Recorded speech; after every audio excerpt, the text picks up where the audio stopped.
Merci, Monsieur le Président, Monsieur le secrétaire perpétuel de l'Académie du Royaume, Monsieur le secrétaire perpétuel de l'Académie Hassan II, chers confrères, je suis vraiment honorée aujourd'hui d'être parmi vous pour la célébration et rendre hommage au professeur Berbiche, un grand homme, un grand maître. Je l'ai connu en tant que maître à la faculté de médecine et je l'ai approché en tant qu'homme à l'Académie Hassan II depuis ma nomination et j'ai eu l'honneur d'être dans le même collège où il était. Et là, j'ai découvert des vertus extraordinaires, une humilité scientifique, une humilité humaine, un savoir-faire et un savoir-être extraordinaire. Allah yarhamou. Alors pourquoi le choix des AVCI, Conseil Alaoui et Monsieur le secrétaire perpétuellement appelé?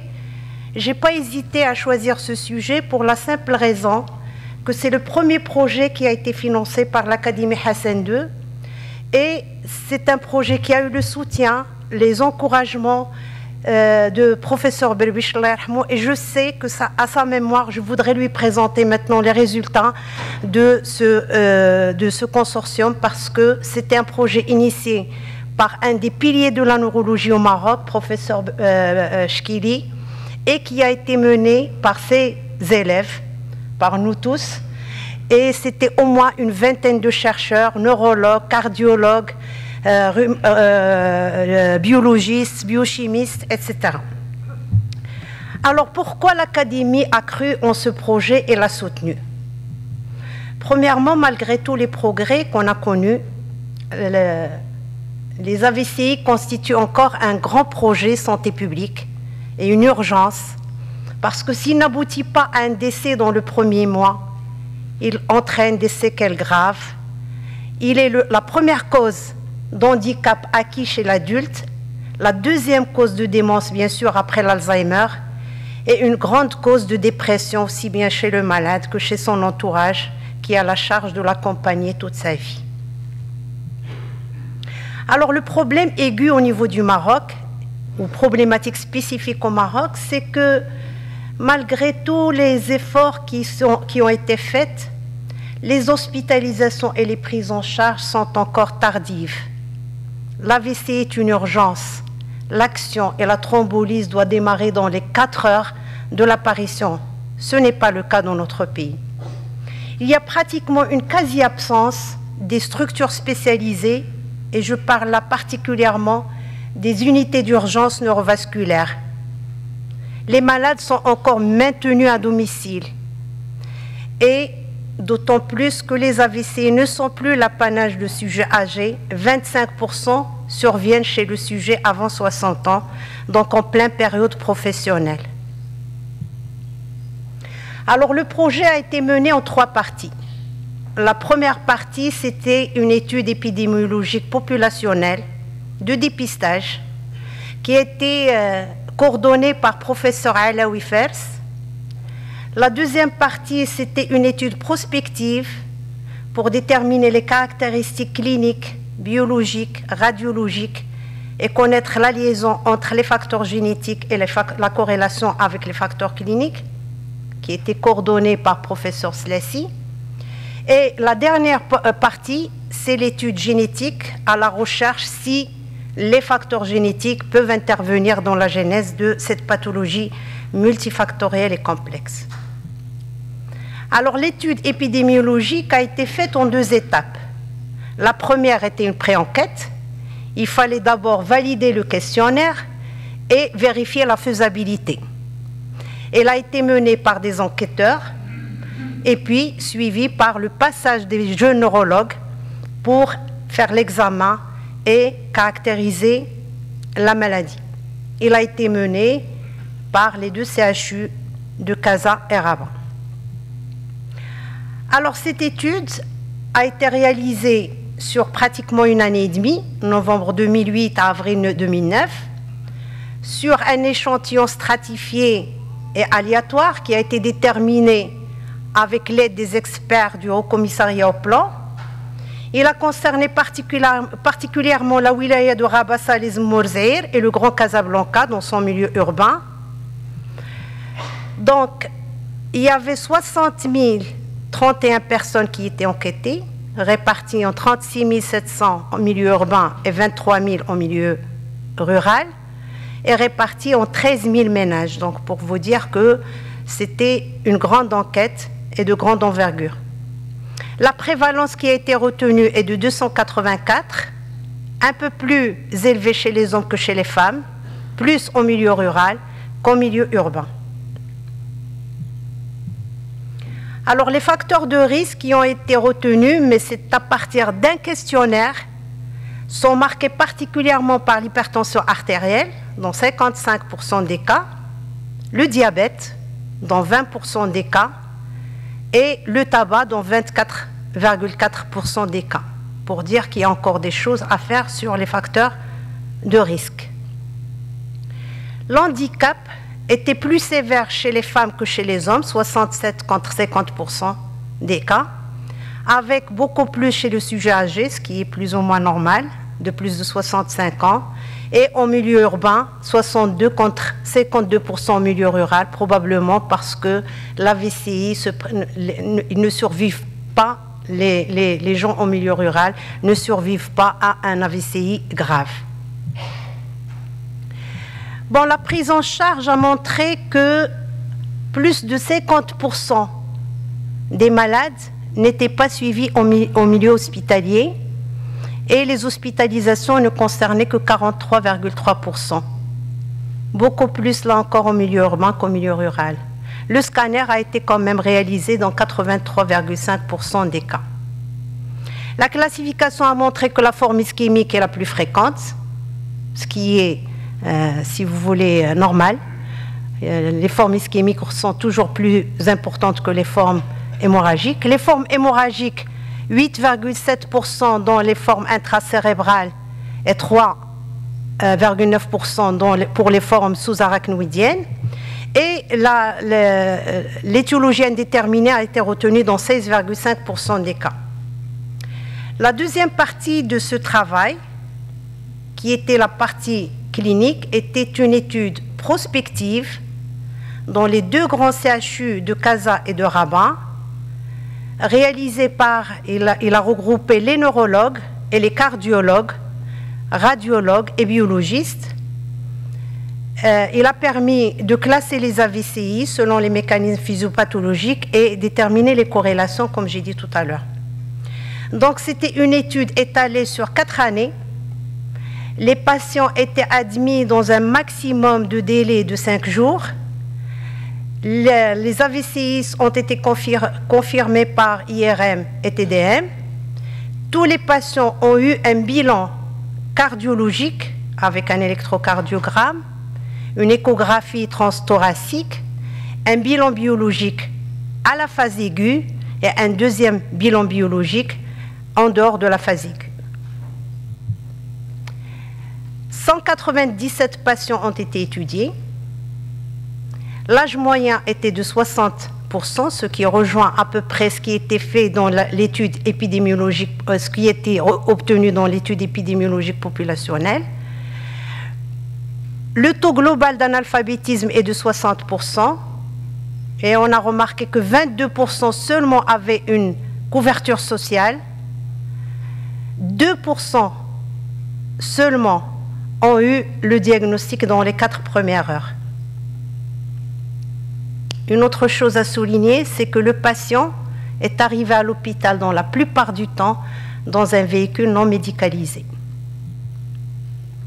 Alors, concernant les facteurs de risque qui ont été retenus dans cette partie de travail clinique, ils sont marqués par la dyslipidémie dans 62% des cas, alors que la dyslipidémie n'a pas été relevée dans l'étude épidémiologique populationnelle, parce que c'est une question objective et non, à laquelle le questionnaire ne pouvait pas répondre. Il est suivi par l'hypertension artérielle, 60%, puis le diabète, et l'hypertension artérielle de 60% était retrouvée chez 6,2% uniquement dans la population générale. Le diabète, 31,20% contre 3,9%. Et je voudrais souligner sur le deuxième tableau, c'est que la dyslipidémie a été de diagnostic au cours de la VCI, c'est-à-dire que la VCI était l'élément révélateur de la dyslipidémie. Donc pour dire que c'est un facteur auquel il faut s'attaquer pour faire des bilans peut-être systématiques. L'hypertension artérielle était là encore découverte dans 11%, mais quand même, dans pratiquement 50%, il était déjà connu et traité, et dans 34%, il était connu et pas traité. Donc l'hypertension artérielle est plus ou moins contrôlée par rapport aux autres facteurs. Alors une autre chose que je voudrais souligner, c'est qu'on a trouvé 23,20% d'antécédents familiaux. Donc c'est une maladie où il y a une agrégation familiale, ce qui pourrait peut-être intéresser les généticiens. Alors, nous avons relevé aussi qu'en dehors du sexe et de l'âge, il y a l'association de 2 facteurs de risque, au moins dans 78% des cas. L'association de 3 facteurs de risque dans au moins 40% des cas. Ça veut dire qu'en fin de compte, cette maladie est multifactorielle et on associe énormément de risques, peut-être par non-connaissance de la problématique. Alors, les facteurs de gravité sont marqués par l'hémiplégie dans 89% des cas, les troubles de la vigilance dans 25% des cas, et dans cette étude, 13% ont été décédés. Le bilan cardiovasculaire est marqué par l'origine thromboembolique, dans 15% des cas, une valvulopathie, des troubles de rythme dans 15% des cas. Alors, la classification éthiopathogénique a montré que c'est une maladie de gros vaisseaux. Donc, la VCI est marquée par, dans 39 ou 40%, disons, de l'atteinte des gros vaisseaux, avec un mécanisme cardio-embolique dans pratiquement 25% des cas. Alors, quel enseignement on peut retenir de l'étude épidémiologique? Je suis désolée, j'ai fait une synthèse des synthèses. C'est un projet qui nous a pris au moins 6 ans, mais je ne pouvais pas vous présenter pour ne pas alourdir mon intervention, donc je vous fais une synthèse très brève. Alors quels sont les enseignements de l'étude épidémiologique? Premièrement, que la VCI est une maladie fréquente au Maroc. Deuxièmement, que c'est une maladie sévère. Et du fait de la transition épidémiologique en cours au Maroc, c'est sûr que ce chiffre ne fera qu'augmenter et la fréquence ne fera que devenir plus importante. C'est une pathologie sévère, mais en même temps, il y a des problèmes au niveau de la prise en charge. J'ai dit qu'il y a le retard déjà de diagnostic, il y a l'absence des unités d'urgence neurovasculaires, il y a l'absence de centres de rééducation et de réadaptation au niveau du CHU et dans les centres de santé, et il y a au moins l'association de plusieurs facteurs de risque qui s'ajoutent. Quelles sont les propositions qui ont été faites par le consortium? Premièrement, il faut agir au niveau de la prévention primaire. C'est-à-dire qu'il faut absolument qu'il y ait l'implication des neurologues et du personnel paramédical en ciblant particulièrement l'HTA et le diabète, par bien sûr la sensibilisation du grand public et la sensibilisation même du personnel médical. La prévention secondaire, et là il faut insister sur la notion de création d'un réseau de prise en charge des AVC. Ce réseau peut se faire en 2 étapes. La première étape, c'est développer une expertise neurovasculaire.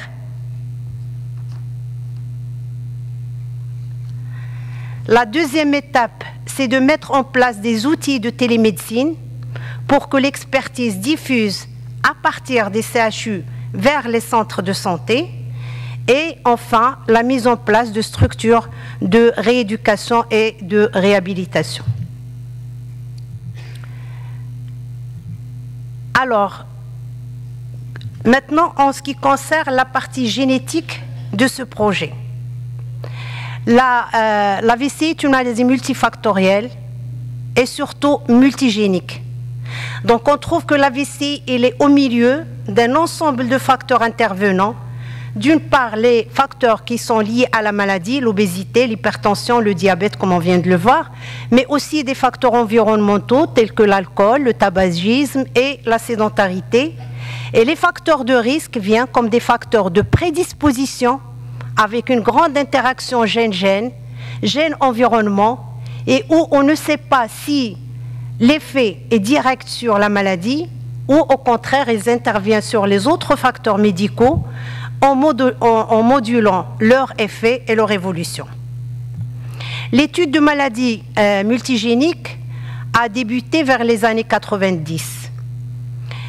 Et contrairement à une maladie monogénique, et on vient de l'entendre durant ces 2 jours, il y a un gène majeur, il y a une mutation majeure qui va entraîner un syndrome, qui est le syndrome génétique, et qui est caractérisé par le fait que ce défaut, il est déjà rare, donc on ne le trouve pas de façon fréquente dans la population générale. Il a une forte pénétrance et il y a la notion de ségrégation familiale, c'est-à-dire qu'il est transmis des parents vers les enfants, mais là encore avec une expressivité variable, parce que là, on entre dans le fait qu'en fin de compte, il n'y a pas de maladie monogénique, il y a toujours d'autres facteurs qui interviennent. Et maintenant, l'épigénétique explique énormément ces notions d'action d'autres gènes sur le gène, même s'il est monogénique. Alors, dans la maladie polygénique, le facteur est encore plus difficile, le raisonnement est encore plus délicat, parce qu'il existe un ensemble de défauts qui sont mineurs. Chacun à lui seul n'est pas suffisant pour expliquer la maladie, mais c'est l'association de plusieurs défauts génétiques au niveau de différents gènes, au niveau de différents chromosomes, en plus des facteurs environnementaux qui peuvent expliquer la maladie multifactorielle. Ces défauts sont généralement fréquents, il y a une faible pénétrance et l'agrégation parle d'agrégation familiale et non pas de ségrégation familiale.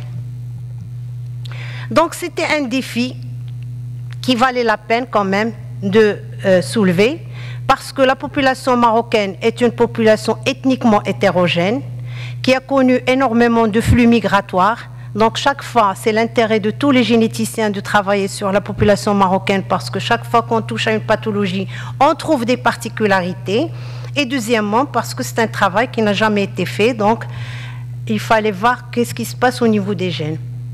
L'approche de la maladie polygénique est différente de l'approche de la maladie monogénique, et il a été débuté vers les années 90, mais c'est à partir des années 2000 qu'il a connu une évolution exponentielle grâce à la notion de génome-wide scan et les techniques de génome-wide association, qui sont des techniques qui consistent à scanner le génome de façon globale à la recherche de variants.